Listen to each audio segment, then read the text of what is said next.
are they fearful of this uprising, or do you think they feel we've got this and we just have to power through it and we'll end up crushing these people in the end? They have no choice than to power through. They're like a bulldozer. And this is why, President Trump was such a huge thorn and is such a huge thorn. And the entire ultra MAGA movement is such a huge thorn to them. Ladies and gentlemen, the war on terror is now officially, definitively over. How do I know this? Just the other day, Noor Bin Ladin, I think you might recognize her last name as being that of Osama Bin Ladin, aka the Michael Jordan of terrorism. And this isn't by accident or coincidence. She's the niece of Osama Bin Ladin.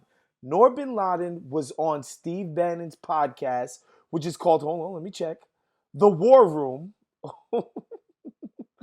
She was on his War Room podcast, just up there, just basically spitting your run-of-the-mill MAGA greatest hits rhetoric, right? Elites are like bulldozers enacting a worldwide agenda. This is why Donald Trump was such a huge threat to them and a thorn in their side. The MAGA movement is just a big thorn to the elites. She's saying, judging by the intensification of the attack and blatant racial steal of the 2020 election and all the different efforts, like she ran down all the MAGA greatest hits. The blatant, farcical steal of the 2020 election and all the different efforts, it goes from the quote disinformation board, everything that they're trying to do, which is so grotesque, frankly, to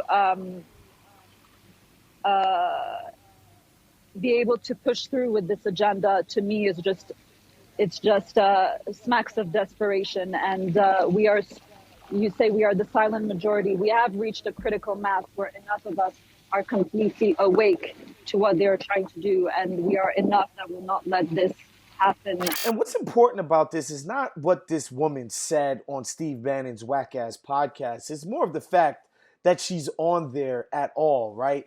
I'm old enough to remember when it was a big deal to be palling around with terrorists. I'm old enough to remember when, it was like, oh, they're building another mosque somewhere, and everybody had to panic, right? Like there was all of this brown people, anti-Islamic rhetoric, anti-Muslim rhetoric that was, all over the right wing and the far right. When's the last time you even heard about ISIS as a talking point? Remember when ISIS was the boogeyman that was going to come and kill your children in their crib and then eat them for parts and all of this stuff? Like, you never, ever hear this type of rhetoric anywhere, much less even the far right of the country, who were the people who were beating this drum the loudest, right? And so for Noor Bin Ladin to be a prominent guest on Steve Bannon's podcast, that should signal to you that there's been a large, major shift away from this stuff. The GOP has finally gotten it through their thick skull.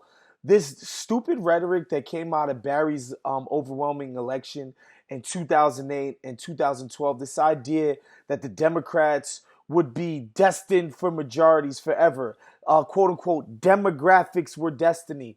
That is out of the window. I think you've seen it with the Latino vote during the 2020 election. You see it where Steve Bannon doesn't even care to have, again, the niece of the Michael Jordan of terrorism on his podcast. Like, they've thrown that out. They understand that there are people that can be won in all kind of quote-unquote POC demographics with their exact messaging, and they're attacking in full force. The Democrats are in trouble, man.